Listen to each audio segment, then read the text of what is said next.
Chapter 5. The long road ahead. So, your brother looks at the wardstone, looks at me and says, "Doran, I believe that is just a rock."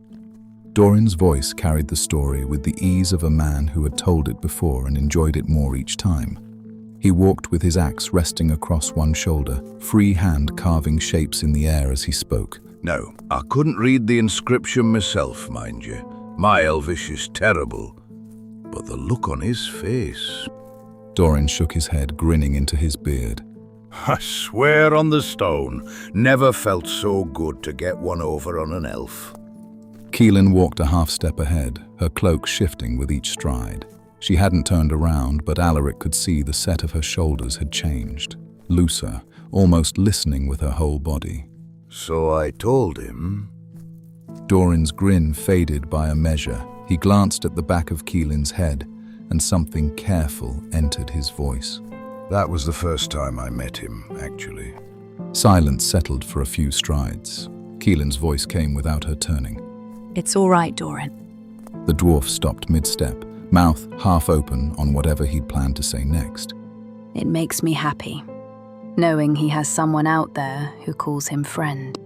Doran let out a slow breath. Then, after a beat, Aye, he's good company. Terrible cook, mind you. Worst trail stew I've ever suffered. He's also damned good to have in a fight. The sound Keelan made wasn't quite a laugh, but it was close enough to make Doran's eyes crease. He used to tell this joke. Doran said, his voice shifting to something lighter. Never did tell me where he got it from. He'd say, "Doran, how many elves does it take to light a campfire?" Keelan's stride didn't change. 2. One to summon and one to insist it would have been brighter in the old days. This time, she did laugh. Doran looked pleased with himself. Alaric walked behind them, listening. His boots found the ruts in the road by habit. His hand rested near the wrapped tome, its presence a constant, quiet pressure against his ribs. 3 days since the ruin, since the herald, since the thing with someone fused inside its chest. He watched the two of them ahead of him, Doran's easy stride, Keelan's careful one, and tried to remember the last time he'd walked behind people he trusted. Not soldiers bound by command, not knights following an oath they hadn't chosen. There had been a moment in that ruin, after the visions, after Keelan had come back to herself with her arms around him and her breathing ragged against his chest. Doran had sat on the stone floor with a cut across his cheek, and something between the three of them had shifted.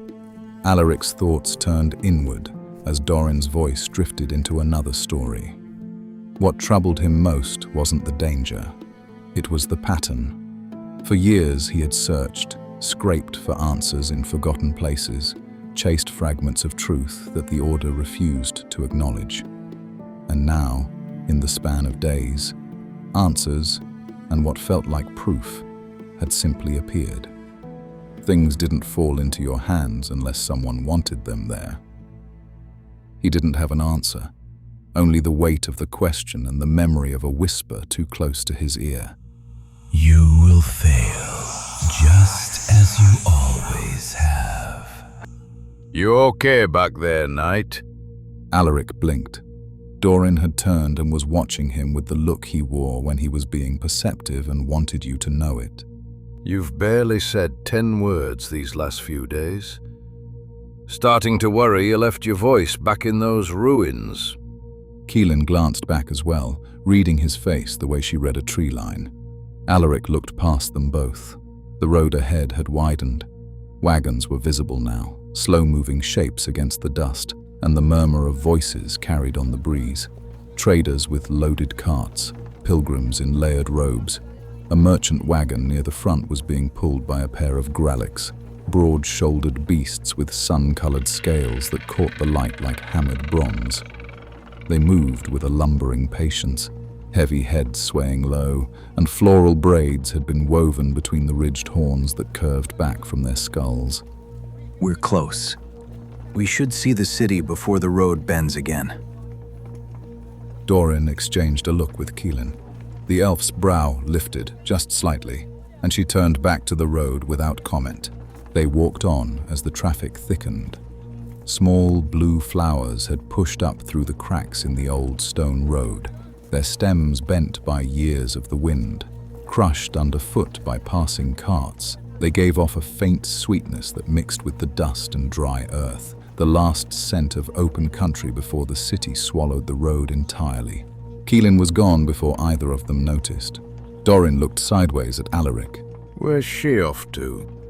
Alaric watched her cut across the road toward a merchant wagon, moving with the kind of purpose that didn't invite questions. He shook his head once. Doran grunted and went back to adjusting his axe strap. By the time he'd finished, Keelan was already walking back.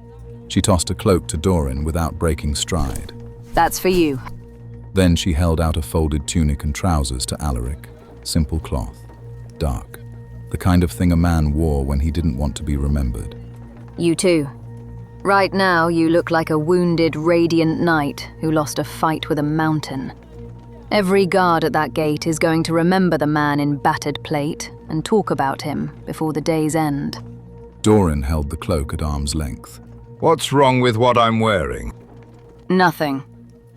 Unless you want to be the dwarf they describe with him to every patrol between here and their beds. That was when the road curved along the ridge, and the plains fell away below them. Varanor rose at the horizon like a crown of pale stone and iron. Its outer walls caught the late sun in long gleaming streaks, and the fortress at its heart shimmered with banners and sharp towers against the sky. Even from this distance, the sigils of the Radiant Order were visible on the gatehouse, gold burning against white stone. Alaric stopped walking. Keelan came to stand beside him, her eyes already tracing the skyline. That's it, huh? He nodded slowly. It's beautiful. Doran studied the spires with a craftsman's eye. Bit polished? Humans build in such a way that doesn't really let the stone speak for itself. He scratched at his beard. Still, if there's a cellar with stew and ale somewhere in that mess, I'll manage. Keelan's gaze stayed on Alaric. He could feel it without looking. How long? Since you've been back? 6 years.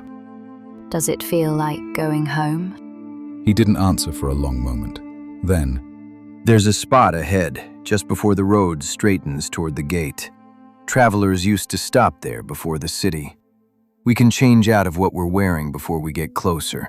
Keelan understood what he hadn't said and let it go. The forest pressed close before giving way to a quiet glade tucked just beyond sight of the road.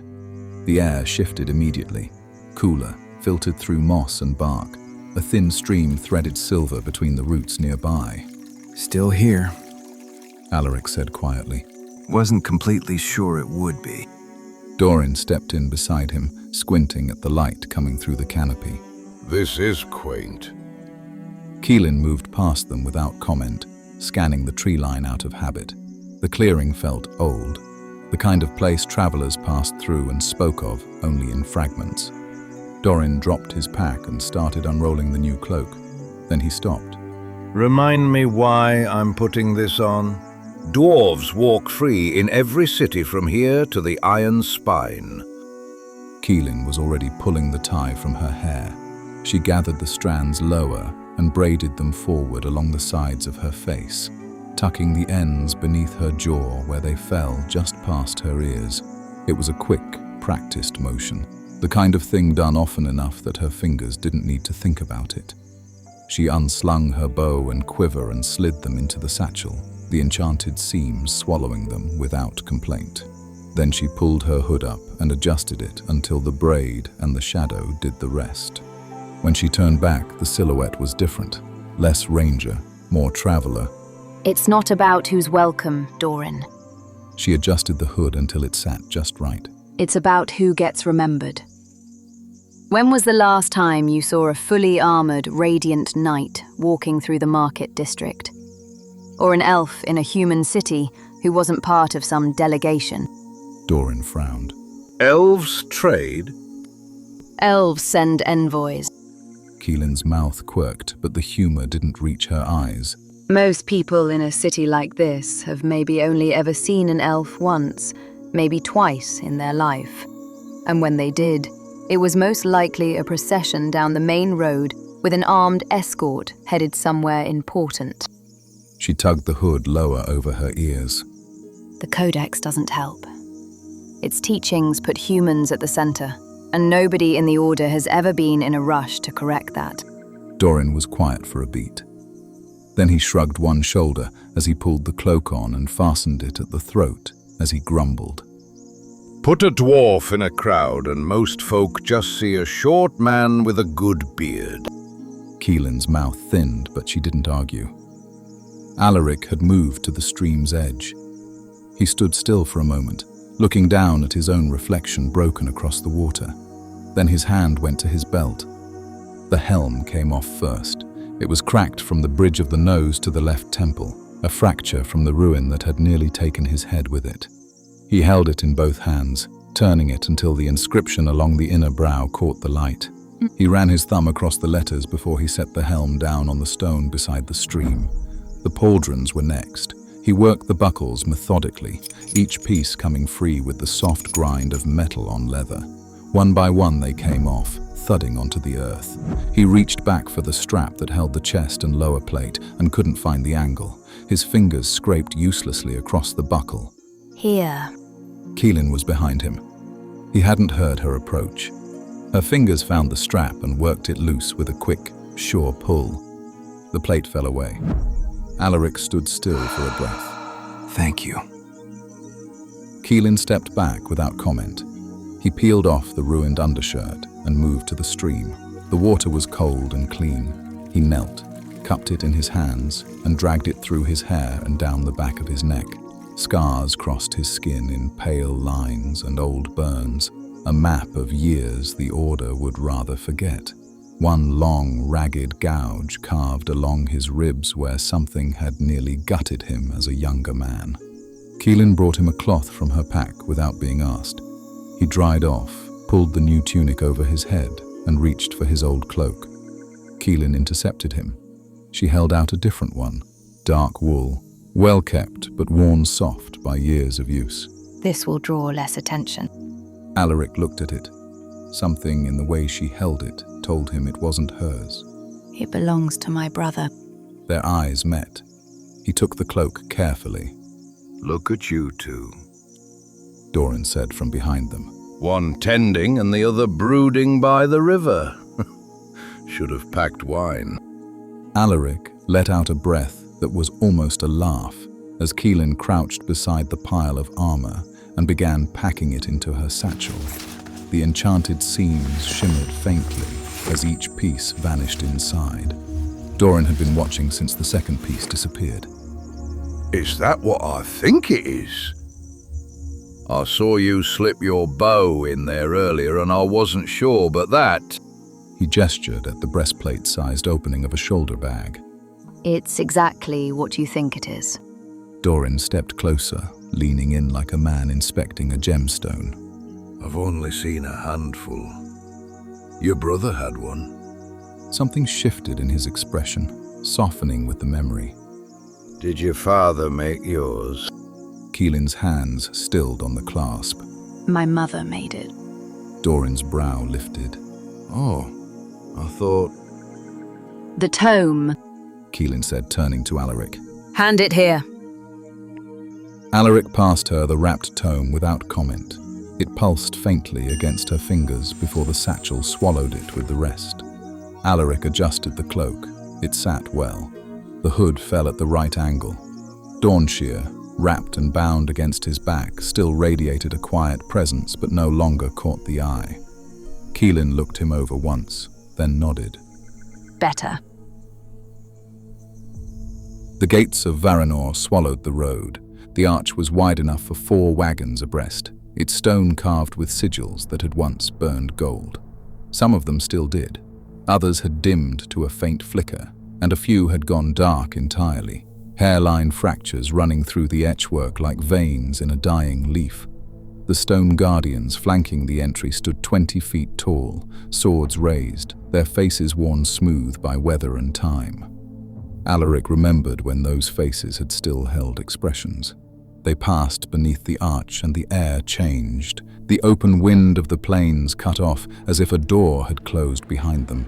In its place came the weight of the city, stone pressing close on both sides, voices layered over voices, the sharp echo of boots on cobblestone, and the low murmur of trade and prayer tangling together in the narrow streets.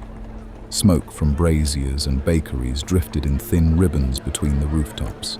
Banners of the radiant order hung from iron posts at every corner, their gold sunburst catching what was left of the daylight. It was beautiful. It had always been beautiful.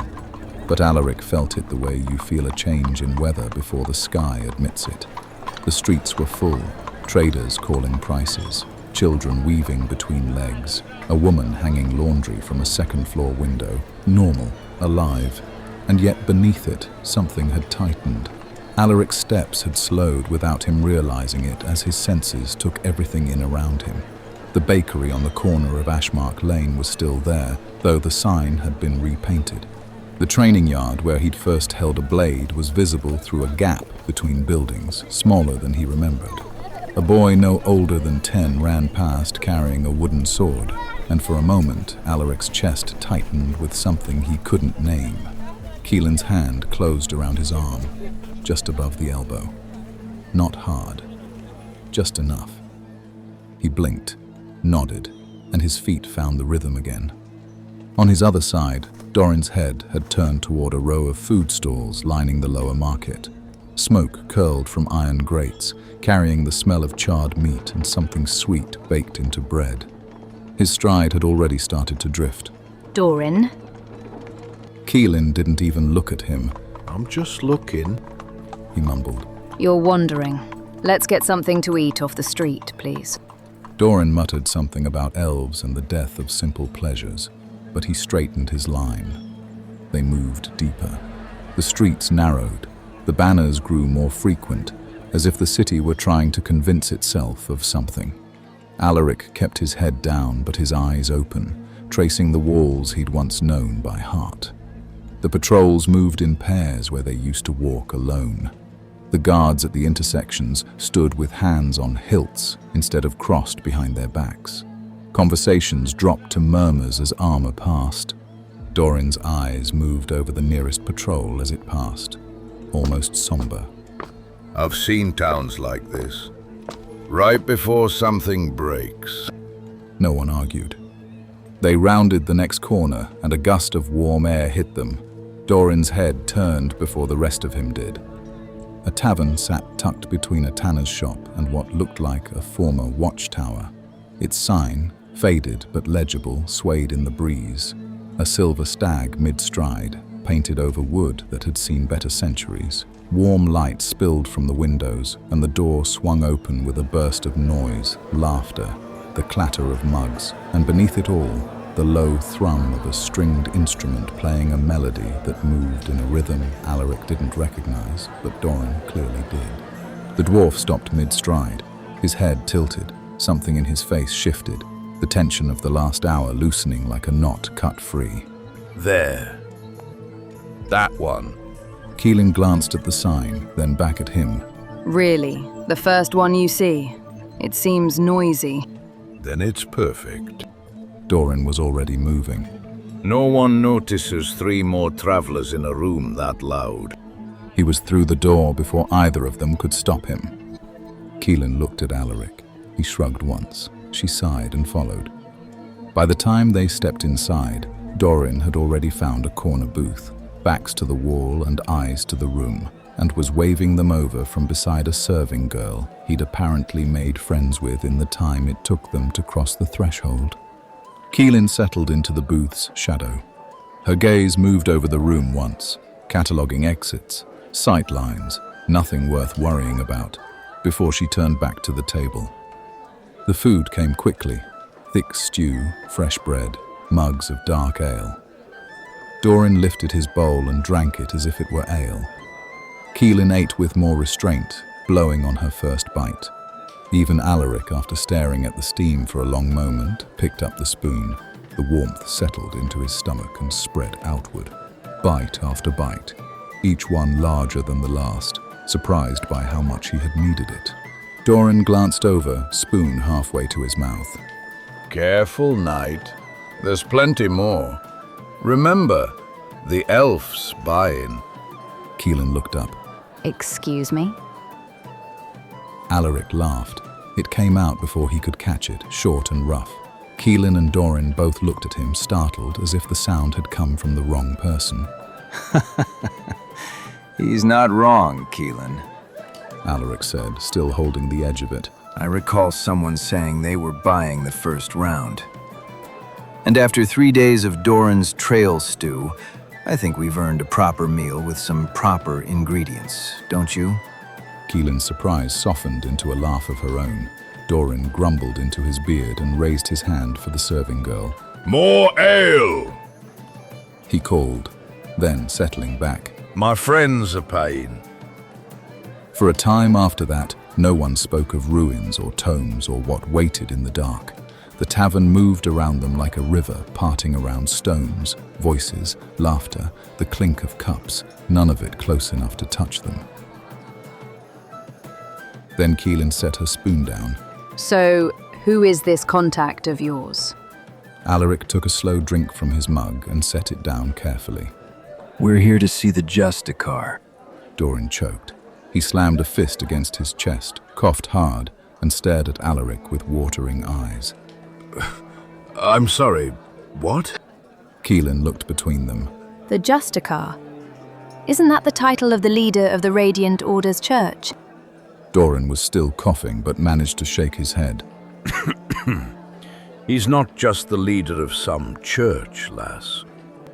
He wiped his mouth with the back of his hand, voice rough. The Justicar commands the chapters and legions of the Order. Every blade sworn to the Order answers to him. He tapped the table for emphasis. To the other races, at least the Dwarven Thanes, he's the closest thing humans have to a voice of the celestial realm walking on mortal ground. The other kingdoms treat him the way you'd treat a king and a high priest rolled into one. He turned back to Alaric, disbelief still written across his face. I thought we were here to meet some old scholar who owed you a favor. Maybe a sympathetic priest tucked away in a back room. Not the damn head of the Radiant Order's church and armies.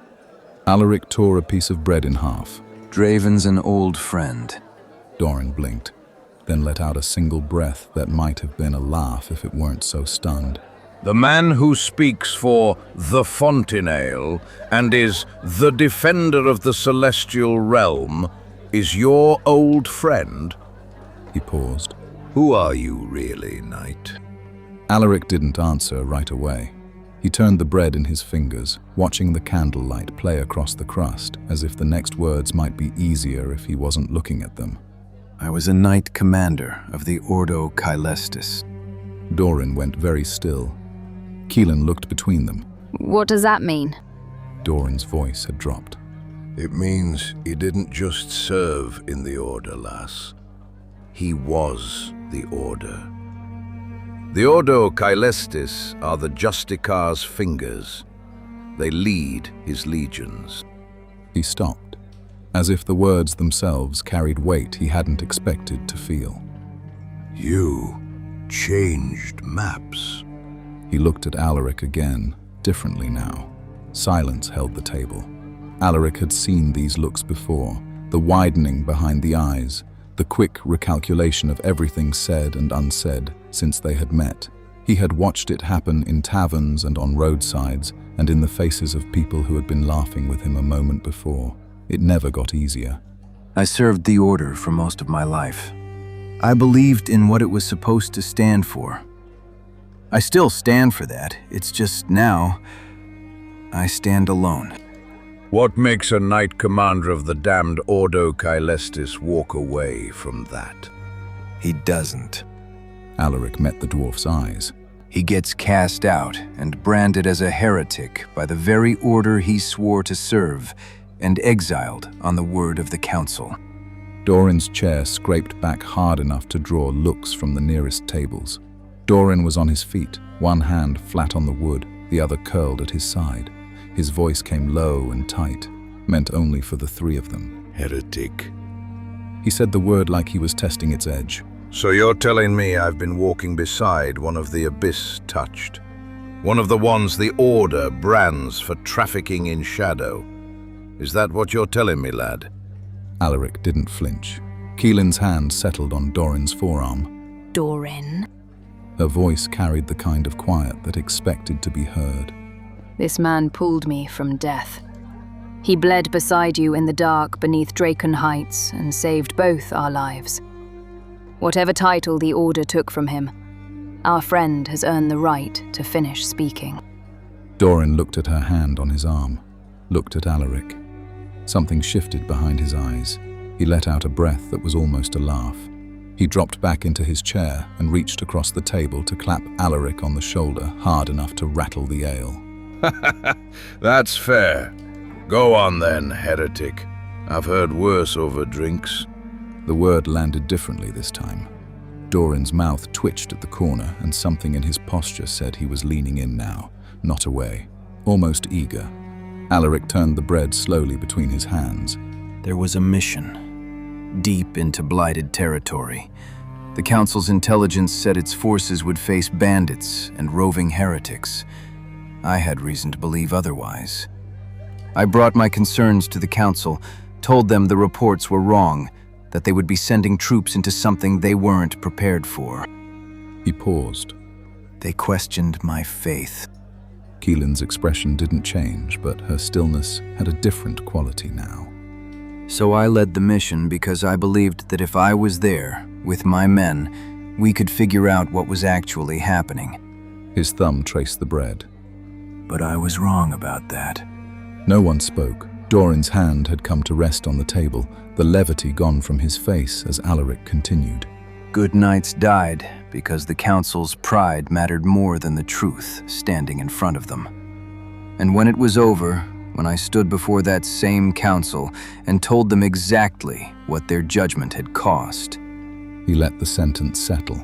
they decided the problem wasn't the intelligence, it was the man questioning it. And the Justica? Doran's voice had gone quiet. Draven carried out the sentence. It was his duty, and he is nothing if not dutiful. Alaric's tone held no bitterness. That was the part that always unsettled people, and he knew it. He didn't agree with it, at least I don't think he did. And the evidence that was put forth, well, that didn't help either of us. Doran made a sound in his throat. A man who lets a righteous brother burn. Alaric said simply. He's a man who carries the cost of choices. Keelan tilted her head, reading something in Alaric's voice that went beyond the words. And you believe he'll help us? Alaric looked at her steadily. Have faith. He's someone we can trust. Doran grumbled. I think I'm going to need more than that. Alaric grinned slightly. Well, he is pretty incapable of being anything other than what he believes is right. Keelan and Doran exchanged a glance. Doran leaned back and folded his arms. All right. Say I believe you. Say this Justica of yours is everything you claim. What's the plan? We walk up to the keep and knock? Alaric shook his head. The keep would be the obvious place. There are soldiers, wards, sanctioned clergy. We wouldn't make it past the outer gate. Encouraging. But Draven won't be at the keep. Not at this hour. A faint line of something almost warm crossed Alaric's face. The man has kept the same routine since he was an initiate. Every evening, without fail, he goes to the Athenaeum, the great library on the eastern quarter. He has done it every night for as long as I can remember. And when he became Justicar, he had a private study built for himself. Doran raised an eyebrow. You've been gone years, lad. People change, you know. Are you sure he will be there? Oh, I'm sure. The certainty in Alaric's voice wasn't bravado. It was the quiet kind of knowing that came from having watched someone for a very long time. The Athenaeum is public ground. Scholars, archivists, clergy. No garrison presence beyond a handful of sentries. We can get to him there. Keelan's eyes narrowed slightly. You said get to him. Alaric met her gaze. The Athenaeum's main entrance faces the Radiant Quarter. Anyone walking through those doors after dark gets logged by name and purpose. An exiled knight, an elf, and a dwarf would draw attention before we cleared the threshold. So how do we get in? Doran asked. Alaric finally put the bread in his mouth and chewed as he looked at both of them. There's another way in. He watched their faces as he chewed. You might not like it. Doran looked at Keelan.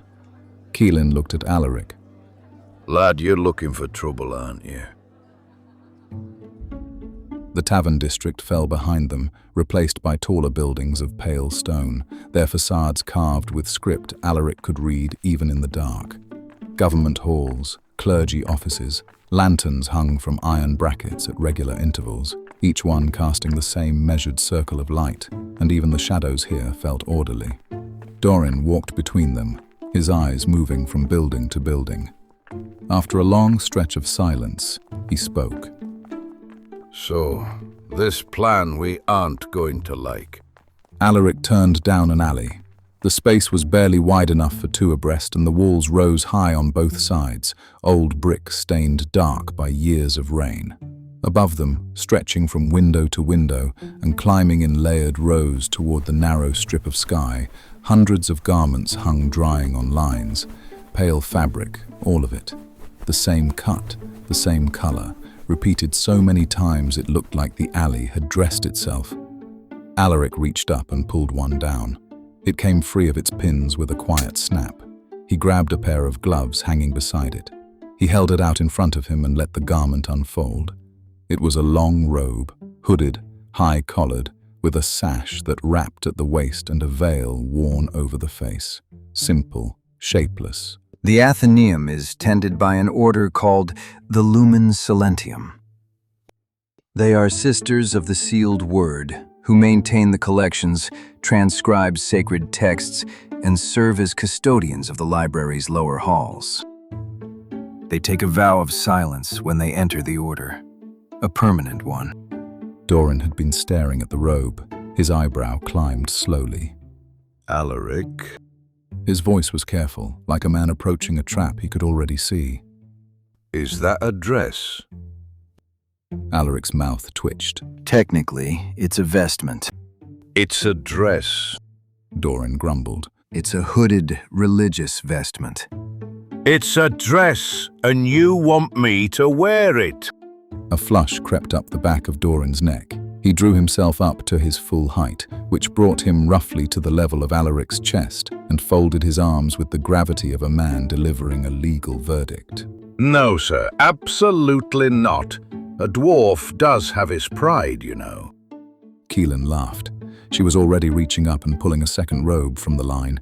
Don't tell me the great stone hammer is afraid of a little misdirection. She draped it over her arm and turned to Alaric, her expression settling back into business. You'll have to show us how they wear it. Doran opened his mouth, one finger raised, and whatever remark he had been preparing died on his tongue. His eyes had caught something. Ahead of them, at the far end of the alley where the rooftops met the sky, something sat on the edge of the stone. Low, compact, perfectly still. Its outline was wrong somehow, hard to hold onto, as though the darkness around it was thicker than it should have been. 2 points of light regarded them from the silhouette. Amber, steady, not blinking. What is that? Alaric and Keelan turned together. The shape held for a breath, two, and then it moved. Not like a bird and not like anything Alaric had a name for. It unfolded upward and launched itself from the ledge in a single fluid motion, wings or limbs or something spreading wide against the sky before the dark swallowed it whole. It made no sound as its amber eyes vanished. Was that? Keelan's voice was barely above a breath. Alaric turned to her. What was that? She shook her head slowly. Her hand had gone to the strap of her satchel, not reaching for a weapon but steadying herself. I don't know. It was like its skin absorbed the light. I couldn't see it clearly for some reason. She trailed off. The alley felt different now. The hanging robes shifted in a breeze none of them had noticed before, pale shapes swaying in the dark like something half alive. Alaric looked at the empty roofline a moment longer. Doran was still staring upward, one hand on the haft of his axe, ready to act. Keelan followed the movement, then looked at Doran's axe. That needs to go in the satchel. Doran blinked at her. No, Yes. absolutely not. Doran said. Then explain to the guards why one of the Sisters of the Lumen Silentium is carrying a war axe. Doran looked down at the pale robe gathered around his boots, then at the axe, then at the open satchel. His jaw worked beneath his beard. If something scratches her, I'll know. Doran grumbled. Keelan held the satchel open. I'm sure she'll survive. The enchanted seams swallowed the axe with a faint shimmer. Doran watched until the last edge vanished, wearing the expression of a man watching a friend leave him, then bent over and picked up the garment. As he did so, he caught his foot in the sash and fell over as he yanked his foot out from himself. Keelan's robe settled over her frame as though she had been wearing one for years, the hood falling naturally around her face, her posture already adjusting to the clasped hand walk without being told. Alaric's fit as though it had been made for someone almost exactly his height, which was probably true. Doran's trailed behind him like a bridal train. Nobody mentioned this. The Athenaeum sat at the far end of the square like something the city had been built around rather than something built into it. Tall arched windows lined the upper floors, each one glowing from within. Its stone was darker than the buildings flanking it, rougher.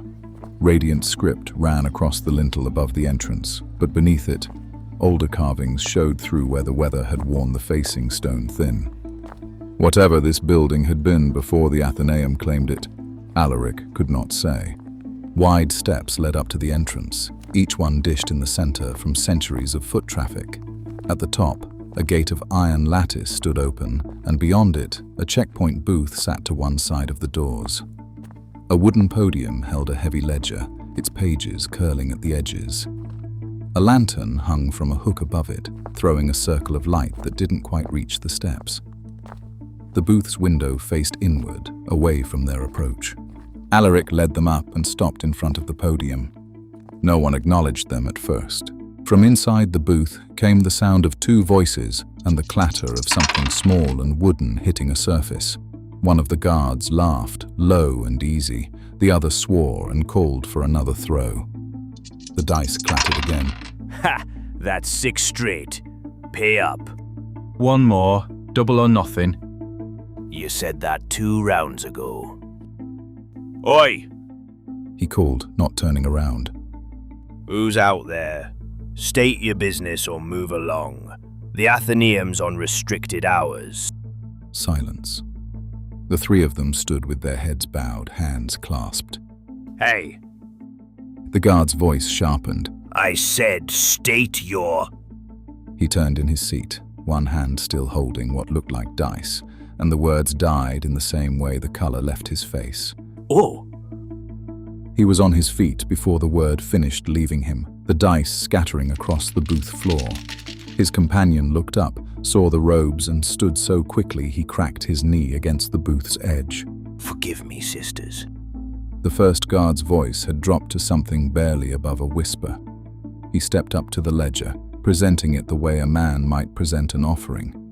His eyes never came above the level of where Alaric's hands rested. We weren't expecting. Please. He set the book on the podium and opened it to the current page, then stepped back and bowed his head. If you would sign in, sisters. Alaric nodded as he took the quill from its stand, dipped it, and signed 3 entries in the ledger with a hand that did not hesitate. He set the quill down and raised his hands in the formal hand speech of the Silentium. Thank you. May the light bless you. The guard bowed again, deeper this time, his fist pressed to his chest in the radiant salute. And you, sisters. He stumbled back toward the booth, elbowing his companion, who bowed as well, and the two of them held their positions with their eyes on the ground as the three white-robed figures passed through the iron gate and into the warmth beyond. The smell hit Alaric before anything else. Old paper, binding glue, the particular stillness of a room where thousands of books breathed quietly on their shelves. He had forgotten how much he had missed it. He had been in other libraries, but nothing compared to the collections of the Radiant Order. They moved through the ground floor in single file. The staircase to the second level was wide and curved, the banister worn smooth. They climbed it without a word. Alaric listened to the building as they rose. The ground floor held the public collections, the reading rooms, the low murmur of evening scholars still bent over their work. The second floor was different, quieter. The lamps were spaced further apart, and the corridors here felt like they belonged to someone. At the top of the stairs, Alaric stopped. He looked both ways, then pulled back his hood. We should be safe from here on. No one other than Draven will be on this level at this hour. He began unwinding the sash. He keeps to his own study in the evenings. Ever since he became Justicar, the staff doesn't disturb him. They moved down the corridor. The doors at the far end were tall, dark wood, carved with a motif of open books and stylized flames. He paused. He had stood in front of these doors before, years ago, in a different life. He reached for the handle, but the door opened before he touched it. A young man stood in the doorway, tall, lean, perhaps 20, wearing the dark blue tunic of a squire with a short sword belted at his hip. His hair was cropped close in the military fashion, and his bearing was the kind that came from growing up inside an institution rather than joining one. He looked at the three of them without surprise. He bowed. Alaric Voss. His voice was steady and quiet. My name is Frederick. I serve as squire to Justicar Caelmon. His eyes moved to Doran, then Keelan, then back to Alaric. He asked me to watch for you this evening. If you and your companions would follow me, he is expecting you. Doran looked at Alaric. Alaric looked at the young man in the doorway. Keelan's hand rested on the strap of her satchel. Her weight shifted just slightly onto her back foot. Frederick's expression didn't change as he stepped aside with a gesture of invitation. The light inside was soft and flickering, cast by candles that had been burning for hours. Shelves stretched toward the vaulted ceiling, packed with tomes both ancient and new. Scrolls lay in loose bundles, some sealed, others half unraveled beside notes scribbled in a familiar hand. A low fire crackled in the hearth, and behind a long mahogany desk sat a man shrouded in candlelight. Draven Caelmon. He didn't rise, just closed the tome before him with care and folded his hands atop it. If you thought you could sneak past me, I must say, I'm disappointed. Alaric took a breath and stepped into the candlelight.